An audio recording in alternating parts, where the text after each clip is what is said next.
All right, so that brings us to chapter 12.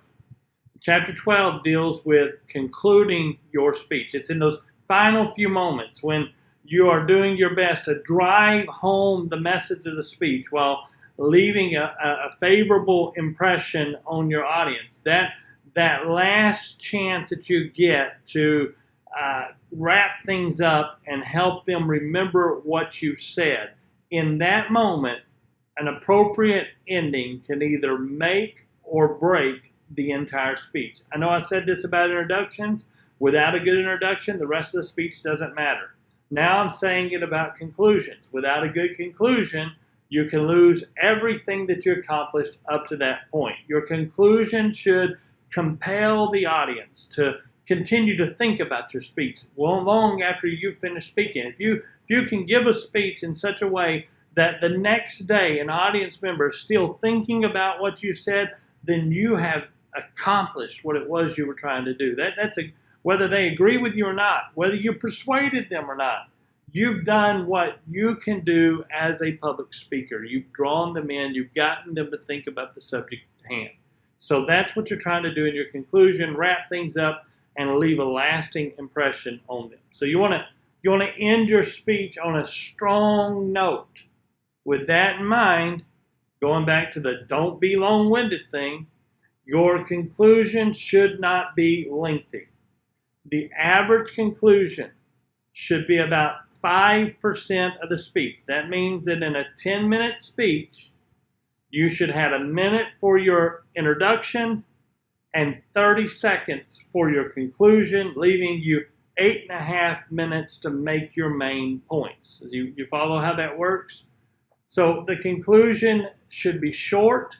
It should summarize things. It should leave them with a good, lasting impression about your subject. Your conclusion should not take your audience by surprise. Be sure to let them know you're coming to a close. Make them aware that the finish line is just ahead. Some of your introductory speeches ended very abruptly. It was like you run out there, almost like you were racing to the finish line, and then when you got there, you just stopped dead in your tracks and turned off the camera, and you were finished. Don't do that. Bring your audience in for a soft landing. Don't just leave them hanging. Wrap it up, tie a bow around it, and give it to them in a package that sums up everything. That's what you do in your conclusion. Your conclusion should restate your central idea, the big idea, or your thesis. It should go back and remind them that one sentence that we talked about has to be at the beginning. It has to be at the ending as well. Now, it probably needs to be rephrased. It probably needs to be put into slightly different language, but you want to remind them.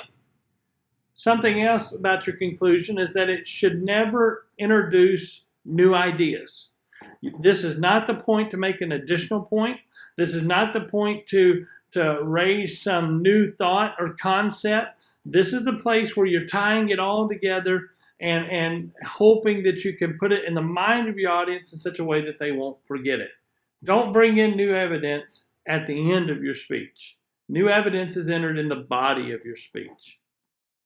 Now, there's some things that your conclusion should do. Your conclusion should reinforce the main point that you want your audience to remember. It should drive it home. It should restate it. It should capture it in some way that is very memorable. It should recap the central idea, the thesis, and you may even cover that thesis and your main points briefly one final time as you restate all of that, and then wrap it all together. Make sure that your audience remembers the main thing you're trying to convey to them. In order to accomplish that, you might use a quote to tie it all together. That's a memorable way to conclude. You might make a dramatic statement at the end to tie it all together. But if you do, that kind of statement needs to be something that your audience will remember, that remains in their mind long after you've finished the speech. Whatever you do when you get to your closing, be sure to circle back to your introduction, come back to the point that you made at the beginning, and close the circle. If you started with a rhetorical question, then you need and you've provided a basis for the answer all the way through your speech. Then in your closing, you need to remind your audience of what that question was. It's coming back around full circle, tying it all together. That leaves your audience with a sense of completion and closure, with a sense of satisfaction in your speech. An effective conclusion should motivate audience members to respond. It should stir them to action of some kind. You should create a striking end that supports and sustains your speech's themes and enables your audience to do something about the subject. It may be no more than just pray with me about this, but somehow you're compelling them to action. This is your purpose as a public speaker. You start out by telling them how this affects them. And now in the end, you should be telling them what they should do about it. You should compel them to action. That kind of closing goes full circle, brings everything back together, tells them, we started with what does this mean to me, or how does this impact me? Now we're telling you what you should do about it. That achieves closure. It completes your speech. It wraps it all up in a nice little, nice tidy package with a bow on it, and turns it over to your audience. That's what you're supposed to do in your closing. Your closing is your last chance to make a good impression and accomplish the purpose of your speech. And because it comes last, the conclusion is the part of the speech your audience is most likely to remember after you're done. If you've noticed those motivational preachers that use those really good stories to get their point across, the best story always comes in the closing. And that's probably the story that you remember about that particular message, because that's what gets left in your mind when the speaker is finished speaking. So be sure in your closing to make a positive final impression. Once again, this chapter also ends with some pitfalls to avoid. We'll go over those briefly. First of all, don't end abruptly. I've already kind of touched on this in this lecture. Your conclusion needs to be built carefully. If it's not, the ideas that you work so hard to create will be lost. Your audience will never retain them. So let them know that you're wrapping up. Let them know so they're not caught by surprise, and then bring it all together and deliver it to them. Once again, don't be long-winded. When you end a speech, you cross the finish line, but don't just stop and turn off the camera. Hang around the finish line and tell them a little bit about what you help bring it all together. But don't hang around too long. We don't want you to spend forever in your conclusion. We're going to lose interest, and then you're going to lose the impact that you were making if your conclusion drones on and on and on. Build a powerful conclusion. Keep it tight. Keep it short. Keep it succinct. Make it memorable, and then leave it in the hands of the audience.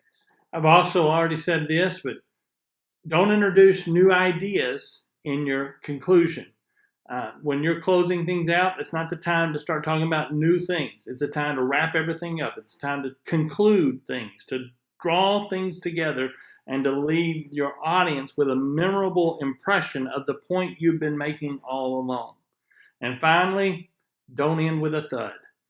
Put together a conclusion that will stick in the minds of your listeners, something that will compel them, that will draw them in, that will help them to retain what it is that you've just said.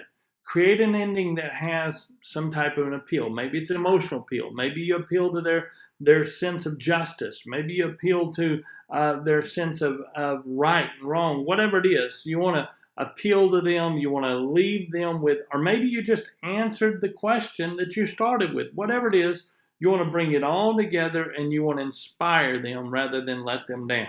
You want to leave them on a high note. You want to leave them with a call to action, and you want to leave them with a clear statement of what it was you were trying to accomplish.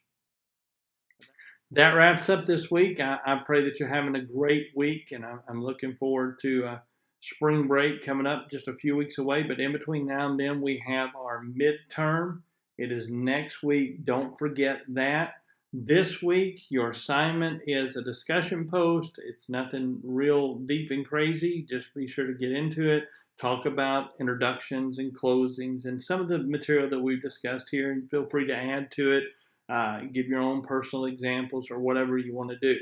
Now, I'm going to say this also, and I'm only going to say this in the video.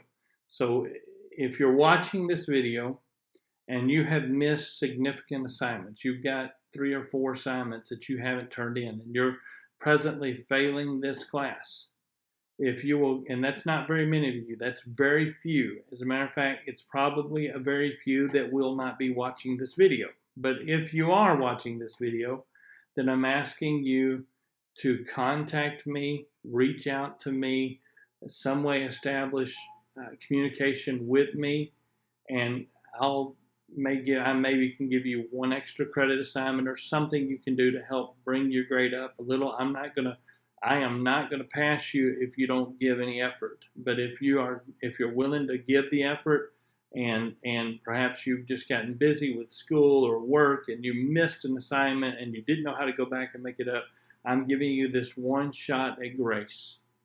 Reach out to me. Let me know that you need help. We'll work something out. It may not be something that moves you to an A, but it may be something that can move you from an F to a C, and that's a whole lot better than an F. So please, please, please reach out to me if you're one of those folks. And like I say, there are very few of them. The majority of this class, I appreciate your participation. I appreciate your effort. I appreciate the way that you're interacting with one another on the discussion board. And I'm excited to see where we're going to go from here. God bless you. You have a great week.